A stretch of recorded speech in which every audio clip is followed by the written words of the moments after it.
Today on the official Marvel podcast, we've got Alian, Debra Jo Rupp, and Sasheer Zamata answering your biggest questions from episode 3 of Marvel Television's Agatha All Along. Being able to manage everybody and try to create this potion together was very cool, but also challenging. Oh, and don't worry, we're digging into that episode 3 name drop, so stick around for that. Plus, we hear from Marvel Studios' Deadpool and Wolverine director Shawn Levy and star Reynolds as we celebrate the film's digital download release. Here we start to introduce our legacy heroes, who we really chose because they all feed into this theme of legacy, and some characters who either never got a proper ending or who never got a start. Not to mention, we about to make a name for ourselves with a Gambit character breakdown as we take you through the hero's comic book lore. I'm Quinn Lamar. And I'm Nick Carrillo. And this is the official Marvel podcast. Okay, so last week on the show, we discussed the 2-episode premiere of Agatha All Along and even heard from the executive producer and head writer, Jack Schaefer, as well as star of the series, Kathryn Hahn. And now that we've officially assembled our coven, hit the witch's road, and faced our first trial, it's time to hit the spoiler warning and dive in.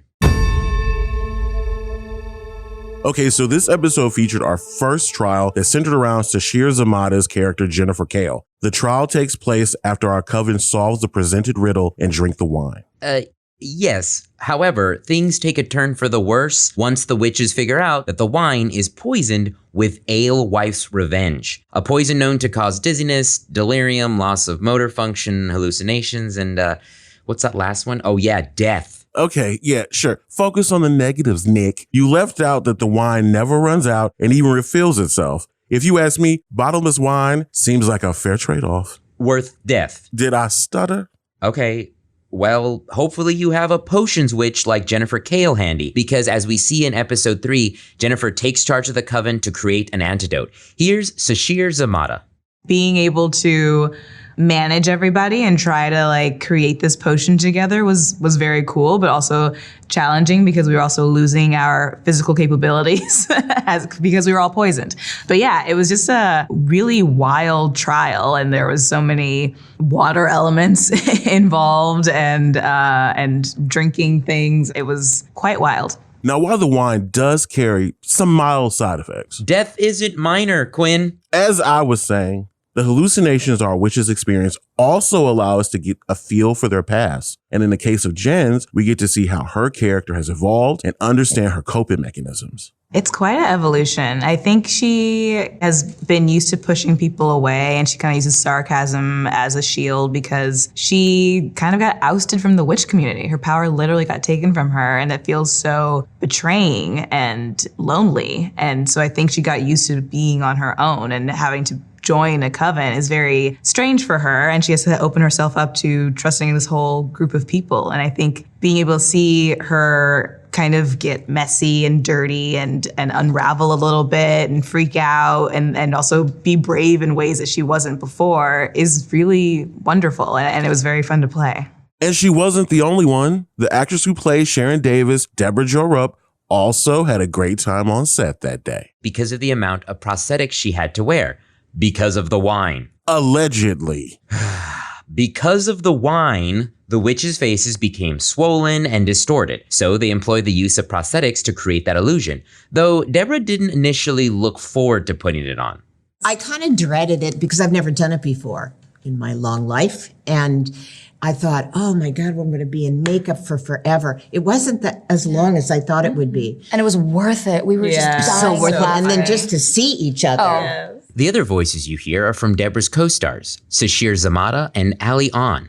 They were all present during our conversation. Here's Ali, who plays Alice Wu Gulliver. Just cackling at each other. And you couldn't laugh fully in the faces. So we're trying to keep our faces slack, but just dying looking at each other. I have a picture of Allie and I that I took while we were waiting, trying to eat. Yeah, we're trying to stuff rice in our big lips. I can't wait to post it. I can't wait. Now, according to Debra Jo Rupp, the only really challenging part was having to be placed in the initial mold that was used to create the prosthetics. That was the scariest part, but they were very good. Oh, and they give you a straw, too. But they explained everything, so they were great. They were great, and it was worth it. It's also really early, so you can kind of Go back to sleep. Yeah, I definitely fell asleep Yeah. in the chair Yeah. sometimes. I'm so excited to see what the next trial has in store for us. I mean, if it's anything like this first one, it's going to be just as wild and trippy. To find out for yourself, be sure to tune in to Agatha All Along next week, only on Disney+. Okay, I'll cheers to that. Quinn, where did you get that wine?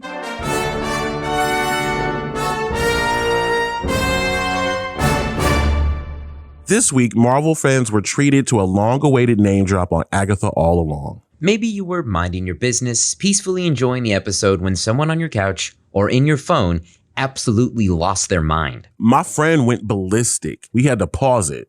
He's been hoping for this for years. And if you're wondering why Quinn's friend and the internet were so hyped, we're here to explain why mentioning Mephisto is such a huge deal. In the comics, Mephisto is a demon hell lord. He's Marvel's version of a character from German literature named Mephistopheles, and he's a major fan favorite. Mephisto is an immortal shapeshifter with the power to give and take people's souls. He is absolutely terrifying, and he makes for some mind-bending storylines. He's made enemies of Spider-Man, the Scarlet Witch, Daredevil, Doctor Doom, the Avengers, the X-Men, even Thanos himself. So it makes sense that the fans have been on the lookout for Marvel's Devil on the big screen. And that's not necessarily in vain.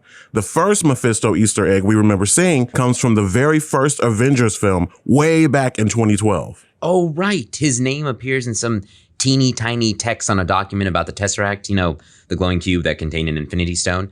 The doc only appears for 1 second, but fans went frame by frame so they could read it. Otherwise, it is a literal blink and you'll miss it situation. And so began a long tradition of looking out for Mephisto in the MCU. Then in 2019, during Avengers Endgame, one of Thanos' lackeys pulls a Mephisto quote directly from the comics.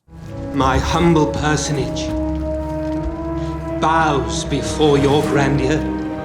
Eagle-eyed or eagle-eared fans who caught that one are my heroes. That's some serious dedication. Do eagles have good hearing? I don't know. Now, this is where we get a little more vague. Enter Marvel Studios' WandaVision. Wanda and Mephisto have a lot of complicated history in the comics. So WandaVision was basically a playground for Mephisto fan theories. In the comics, Wanda's son Billy and Tommy are made with pieces of Mephisto's soul. So a lot of fans theorized that Billy and Tommy showing up in the series meant Mephisto was close behind, especially when their fake uncle or funkle calls this out to the boys. Unleash hell, demon spawn! Maybe a secret clue, maybe just their funkle egging them on. And since Mephisto is a pretty devilish looking dude with red skin and fangs and horns, any mention of the devil brings him to mind. Like this little quip from Westview, New Jersey's Queen Bee, Dottie. The devil's in the details, Bev. That's not the only place he is. In the comics, Mephisto can shapeshift, so fan theories ran the gamut, and people thought Monica, Agnes, Ralph, Dottie, the Beekeeper, Mr. Hart, Senior Scratchy, everyone in Westview could have been Mephisto. My favorite theory was that the cicada in Agatha's basement was Mephisto. They had some pretty convincing theories. Yeah, I don't know that I see Mephisto getting eaten by a rabbit, but we love a creative guess. People also thought the rabbit was Mephisto, since his name, Senior Scratchy, could be a reference to a nickname for the devil, Old Scratch. Keep that name in mind for later. Mephisto's power set also includes the ability to create illusions and alter memories. Some people thought Wanda made a deal with Mephisto to bring her late husband Vision back to life, and others thought Mephisto would pop up at the end and reveal that he had been controlling everything all along. Do you mean it was Mephisto all along? Yeah, okay, Nick, yeah. People also guessed that Westview was a portal to hell, or a pocket dimension, or an alternate reality that Mephisto created to trap Wanda. I know all these turned out to be wrong, but it was really fun following along with all those theories every week. I agree. Marvel fans are truly the best fans, and it didn't stop at WandaVision. Folks thought Mephisto would show up in Marvel Studios' Loki Season 1 based on an image of a horned figure on a stained glass window in the trailer. Doesn't Loki also wear horns? Yes, but to be fair, the figure in the window was red. Oh, okay, I'll give him that then. In Marvel Studios' She-Hulk, we see a pointy devil's pitchfork on a bottle of wine, which is a really tiny reference that caused a lot of internet commotion. Not to mention Daredevil shows up in the series, so it's possible this was just foreshadowing a different devil. And then there's Madison. She's a minor character who pops up a few times and is always completely drunk, stumbling in and out of other dimensions by accident. I made a pact with a demon that I cannot discuss. Otherwise, he said he would reap my soul and the souls of all I love, which honestly is so dramatic, and I hate drama. But of course, she does talk about it. And a talking goat helped me escape a lava pit in exchange for 6 drops of my blood. Many people thought Madison could have been referring to Mephisto based on an alias he goes by, Jack Scratch. The demon, I think his name is Jake. Now, if Madison was talking about Mephisto, she didn't hear him quite right. But to this day, we have no idea whether these were even Easter eggs or just fun quips the writer's room got a kick out of. Honestly, this level of mystery feels very on brand for Mephisto. I mean, the MCU has been going for 16 years, 34 movies, and 10 TV series so far. It's a huge undertaking with countless creatives involved. The mystery is kind of the point. Getting to analyze these little details is a really big part of the fun of being a Marvel fan, and we can't wait to see what fan theories and analysis comes out of Agatha all along. At this point, I'm just glad our dedicated Mephisto fans have finally gotten confirmation that the devilish dealmaker definitely exists in the MCU. And while we wait to see what other surprises Agatha All Along has for us next Wednesday, you can watch all of Marvel Studios' Avengers, Avengers Endgame, WandaVision, Loki, and She-Hulk Attorney at Law on Disney+.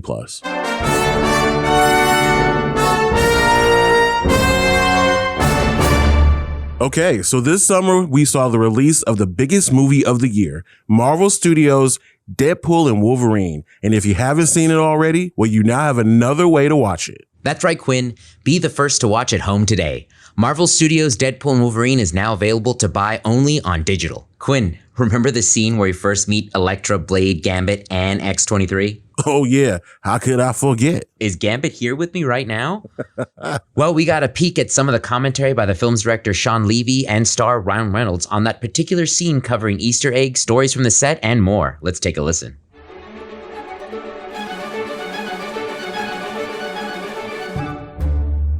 And that leads us to Hero's Hideout, which was always a centerpiece of the movie. And it's an unusual one because very often in a comedy, the main set piece is a physical or sight gag type of humor. This is a 9 to 12 page dialogue scene that brings back multiple legacy heroes. And we knew that these were going to be challenging days. It's a lot of dialogue. We had a blast.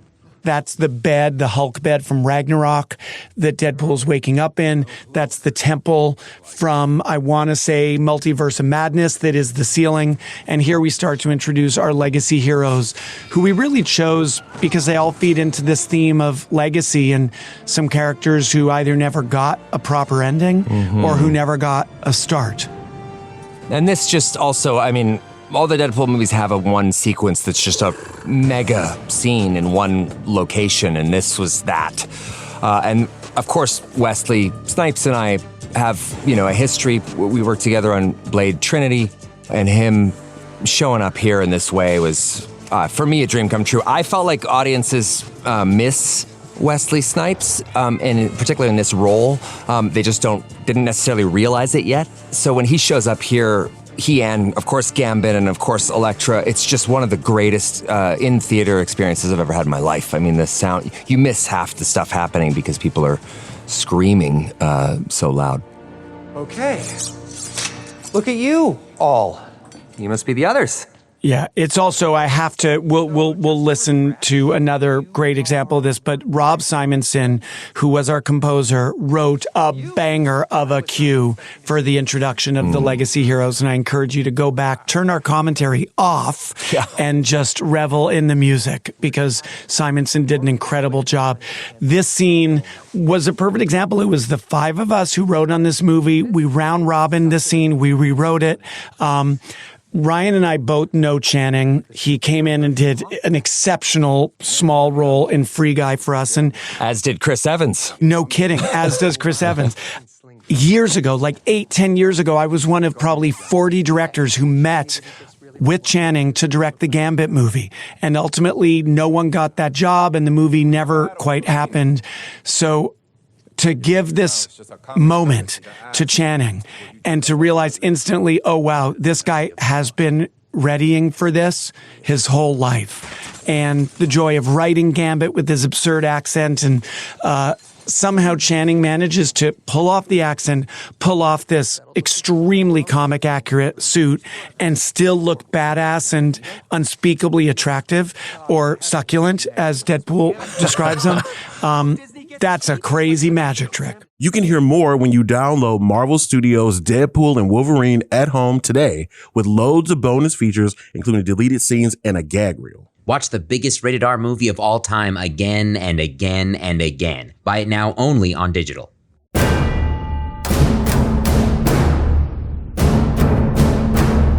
Now, one of the many gifts that Deadpool and Wolverine bestowed upon us and the World Wide Web was Channing Tatum's appearance as Gambit, which was amazing. Oh, so amazing. But if this is the first time you've encountered Gambit, or maybe you remember him from Marvel Animation's X-Men 97, but are looking for a little more background information on the character, we've got you covered.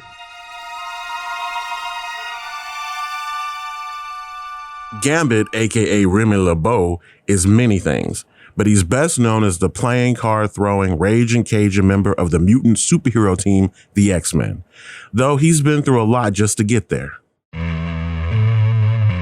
Remy was abandoned at birth in New Orleans, most likely rejected because of his burning red eyes. Word of this child spread fast, and he was kidnapped from the hospital by a man named Jean-Luc LeBeau, the patriarch of the New Orleans chapter of the Thieves Guild, a global criminal organization. Jean-Luc believed that Remy was the prophesized Le Diable Blanc, or the White Devil, who would unite the warring thieves and assassins guilds. Eventually, Jean-Luc formally adopted Remy into his family. Speaking of the Assassin's Guild, around the age of 8, Remy tried to save a young girl named Belladonna Boudreaux from a group of thugs. However, she turned out to be the daughter of the Assassin's Guild leader, and she was more than capable of taking care of herself. The two became friends and even fell in love, and eventually they were married as part of a peace pact between the Thieves and Assassin's Guilds. So the prophecy came true after all. I guess Remy was the Le Diable Blanc. Kinda. The whole thing is pretty messy and results in Remy killing Belladonna's brother and then being excommunicated from the Thieves Guild. Oh, and he was banished from New Orleans in an attempt to maintain the non-aggression pact between the two guilds. That is unfortunate. Now, Remy LeBeau's mutant ability manifested during puberty, though he kept it a secret at first. It wasn't until his tilling, the ritual initiation test of the Thieves Guild, that his secret identity as a mutant would be revealed. During this ritual, Remy, along with his cousin and best friend Etienne Marceau, were captured and sold to a deformed mutant slave trader named the Pig. It's here that Remy managed to escape by discovering his trademark move by picking up a playing card that Etienne had dropped, charging it with energy and throwing it at the Pig. Remy managed to escape, but Etienne unfortunately didn't make it out alive. Gambit's mutant abilities allow him to transform potential energy within an inorganic object and convert it into kinetic energy. Once he energizes an object, Gambit can mentally cause it to explode with concussive force. And that's nothing compared to his other innate ability, his charm. Swoon. Outside of his mutant abilities, he's also highly skilled in the martial arts of Bojutsu, which makes him a master of staff techniques, and savate, which is a form of French kickboxing. He's also an extremely talented thief, adept at lockpicking and sleight of hand. Gambit also wears a high-impact, lightweight, modularly aligned body armor that is composed of high-carbon, titanium steel alloy meshing, which is a fancy way of saying it keeps him pretty well protected from threats. He also wears a trench coat made of synthetic stretch fabric lined with Kevlar and woven silica fiber cloth to provide even more protection and insulation. Not to mention, he also has a utility belt that holds weapons and devices he may need for any mission. Lockpicks, deck of cards, and even talcum powder. Please tell me the reason why Gambit carries talcum powder is so he can use it to view infrared beams like they do in spy movies? Oh yeah, our boy comes very prepared. And that's not all. He regularly wields a telescoping steel alloy battle staff that can extend up to 10 feet and be broken down into 2 short clubs. No, wait. Does he keep that in his utility belt? Like, how does that work? Nope, he keeps each half of the staff strapped to those powerful thighs. Oh, really? Okay, back to the story. With Gambit out on his own now, he wandered the world and became a master thief. When he started losing control of his powers, he went to the supervillain and geneticist known as Mr. Sinister for help. And get this, Sinister helped Remy by removing some of his brain tissue to reduce his power levels, affording him control. Call me crazy, but brain tissue seems like a high price. Gambit becomes indebted to Sinister and even undertakes several missions for him. After a while, though, Gambit wanted out. And so Sinister agreed to let him go if he assembled a team of superpowered mercenaries named the Marauders for him. Gambit fulfilled his mission recruiting mutant villains like Sabretooth, Vertigo, and more, and even got his Piso brain back. We love a full brain. Yay. Although Sinister did use this evil team to murder an underground community of mutants known as the Morlocks in what's been referred to as the Mutant Massacre. This horrified Remy, so much that he nearly died trying to stop the Marauders.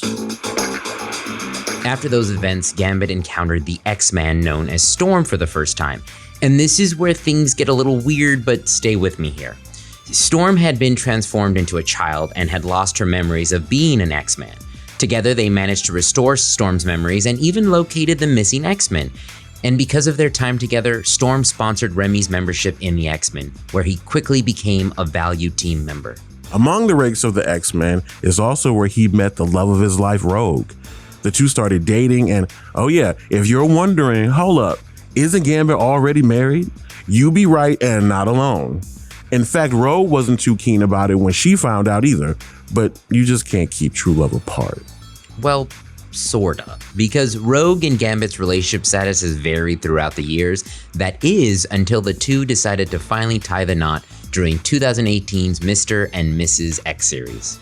Since joining the X-Men, Gambit has aided the team on missions against aliens, crime lords, evil mutants, even the Avengers themselves during the Avengers vs. X-Men crossover event from 2012. He's been a Horseman of the Apocalypse, ruled the Thieves Guild in his father's stead, and was a member of the corporate-owned superhero team known as X-Factor.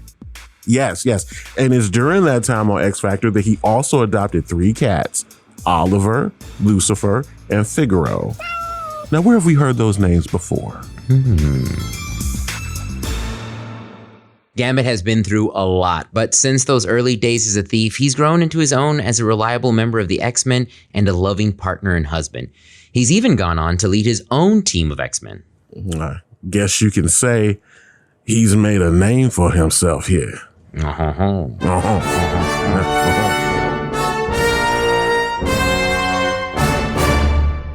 In the annals of Marvel history, it's not hard to encounter words of inspiration that not only leave an impact on the reader of a comic book or the viewer of a big screen adventure, but also become threads in the very fabric of popular culture. The guiding principles of, with great power, there must also come great responsibility. The rallying cry of, Avengers, assemble. The heartbreaking observation, what is grief, if not love, persevering? And yet, however unlikely, the true poet laureate of the Marvel Universe is undeniably Remy Etienne LeBeau. You'd be forgiven for assuming that the hypnotic charm and good looks of Gambit might be his mutant superpower. Not true, nor is it his ability to charge items with kinetic energy and, one presumes, dazzle with a series of card tricks and deduce exactly what card you're thinking of. No, it's only when the Ragin' Cajun opens his mouth do we get a glimpse of his greatest ability. It's the power of inspiration, his never say die attitude. We hear what true confidence sounds like, and we understand the importance of claiming your moment and finding joy despite insurmountable odds, using nearly indecipherable sentence structure and word choice. And that's exactly what happened when Gambit faced off against a small army of thugs and superpowered villains in Marvel Studios' Deadpool and Wolverine. He assessed certain death and rallied his allies with these now immortal words. You know how long I've been waiting for this? Woo, I'm about to make a name for myself here. I don't think you guys walk away from this. You just make sure people know what happened here today. Don't even bother asking if Gambit is available to address your business or school or officiate weddings. The waiting list stretches for years. Be the first to watch Marvel Studios' Deadpool and Wolverine at home today.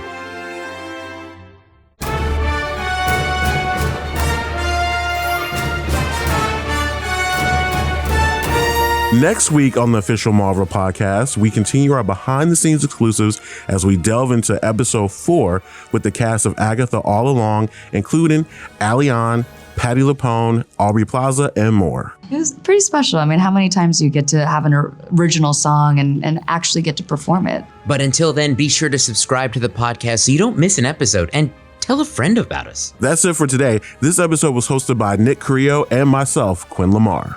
Our producer is Jasmine Estrada. With help from Senior Manager of Audio Production and Development, Brad Barton, and Production Manager, Emily Godfrey. Mixed by Justin Harris. Theme music by Ida Akbal. Executive producers are Larissa Rosen and Jesse Berger. Thanks for listening. We'll see you next week.